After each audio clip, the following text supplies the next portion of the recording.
नमस्कार दोस्तों, आज हम बात करेंगे उन पतियों के बारे में जो अपनी पत्नी को साथ रखना चाहते हैं लेकिन उनकी पत्नी साथ नहीं रहना चाहती है और बेवजह उनको परेशान करती है। सिर्फ मेंटेनेंस लेना चाहती है और मेंटेनेंस लेकर अलग रहती है बिना किसी जायज कारण के।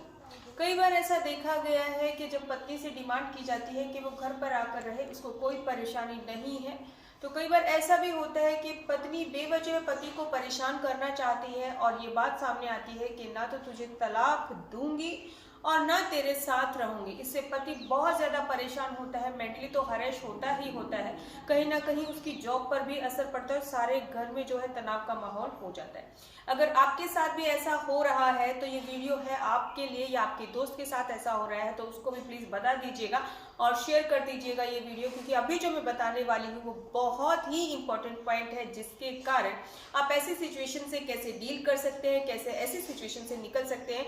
अगर आपकी भी पत्नी कह रही है कि ना तो मैं आपको तलाक दूंगी और ना मैं आपके साथ रहूंगी, तो क्या करना है क्या नहीं करना है, ये सारी बातें आपको बताएंगे, लेकिन उससे पहले चैनल को सब्सक्राइब करना ना भूलें।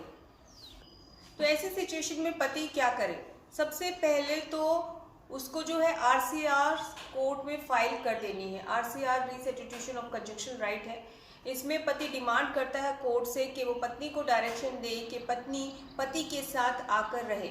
अभी अगर फिर भी ऐसा होता है कि पत्नी कहती है कि नहीं रहूंगी और मेंटेनेंस लेती रहूंगी, अब पति क्या करेगा? अब पति के पास दो ऑप्शन है, या तो उससे तलाक ले, ठीक है, और या फिर उसको अपने पास बुलाए। तो आरसीआर का केस तो आप इस तरह से फाइल कर सकते हैं कि पत्नी को अपने पास बुला सकते हैं और कोर्ट से अपील कर सकते हैं, डायरेक्शन मांग सकते हैं कि उसकी पत्नी को नोटिस भेजे कि वो उसके पास रहे। दूसरी बात है, मान लीजिए आप नहीं केस एकदम से फाइल करना चाहते, अभी आप क्या करेंगे? एक वकील से मिलिए और जो आपकी पत्नी है उसको नोटिस भेजिए कि आप मेरे पास आ जाइए, क्योंकि हमारी कोई लड़ाई नहीं है, जो भी आपका मुद्दा है वो आप क्लियर कीजिए और शॉर्ट आउट कर दीजिए। अब तीसरी बात आती है कि जब आप नोटिस भेजते हैं तो फेवर में आपके केस आ जाता है, क्योंकि आप ये प्रूफ हो जाता है कि आप अपनी पत्नी को साथ रखना चाहते हैं, आप तलाक नहीं चाहते हैं। इसी तरह से आरसीआर का केस जब आप डालते हैं सेक्शन 9 का, तो भी यहाँ पे ये प्रूफ हो जाता है कि आप अपनी पत्नी को साथ रखना चाहते हैं और आपके मन में ऐसा कोई मनमुटाव नहीं है कि आप डाइवोर्स लेना चाहते हैं।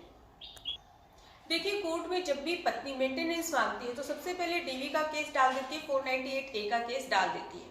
तो उसमें ये जरूर लिखती है वो, अधिकतर केसेस में 90% केसेस की मैं बात करूं, 10% की नहीं कर रही हूँ, 90% केसेस में लिखा जाता है कि मेरे पति ने मुझे बहुत मारा और फिर धक्के मारकर घर से बाहर निकाल दिया।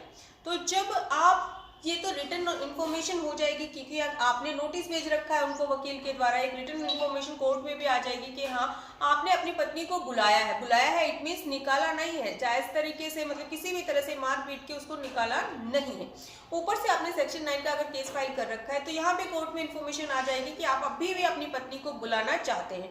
आपकी इस एप्लीकेशन का कहीं ना कहीं डोमेस्टिक वायलेंस केस पे भी बहुत इफेक्ट आता है कि हाँ आप अपनी पत्नी के साथ अभी भी रहना चाहते हैं और इतने दिनों से आपकी पत्नी, जो भी आपका पर्सनल मामला है या फिर प्रोबेबिलिटी है कि हाँ वो दूर रह रही है, तो उसको प्रूव करना पड़ेगा कि जायज तरीके क्या थे, हम क्यों दूर रह रहे हैं, मारा था पीटा था, जो भी आपके पास रिपोर्ट है वो उसको देनी होगी ही होगी। अब सेकंड सिचुएशन पे चलते हैं। यहाँ तो आपने बीवी को बुला लिया है और वो फिर भी नहीं आ रही है, कहीं ना कहीं ये भी प्रूफ हो गया कि आप बीवी को बुलाना चाहते हैं लेकिन वो नहीं आना चाहती है। अब दूसरा तरीका लेते हैं डाइवोर्स का, क्योंकि एक तो आपने अपना लिया, आप अपनी बीवी के साथ रहना चाहते हैं लेकिन वो आना नहीं चाहती है। अब कंटेस्टेड डाइवोर्स होता क्या है? इसके लिए आप कोर्ट में अपील कर सकते हैं, आवेदन कर सकते हैं, एक पार्टी कर सकती है। ये भी क्लियर कर देती हूँ, कई बार लोग सोचते हैं कि मैं डाइवोर्स लेना चाहता हूँ, दूसरा नहीं दे रहा है तो डाइवोर्स नहीं होगा। ऐसा नहीं है, कोर्ट आपको डाइवोर्स दे सकती है, यानी कि आपके सिचुएशन सर्कमस्टांसेस को देखते हुए। जो कंसल्टेड डाइवोर्स होता है वो होता क्या है?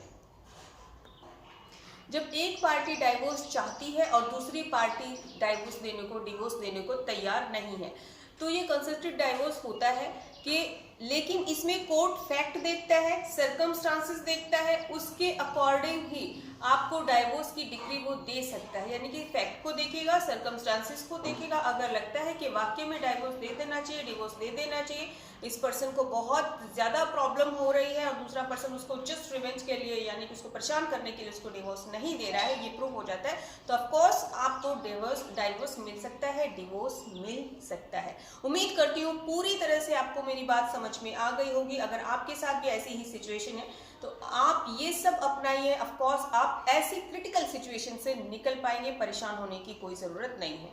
इस मुद्दे पर अगर आप कोई क्वेरी चाहते हैं, कुछ पूछना चाहते हैं तो हमें व्हाट्सएप नंबर पर कांटेक्ट कर सकते हैं। Thanks for watching.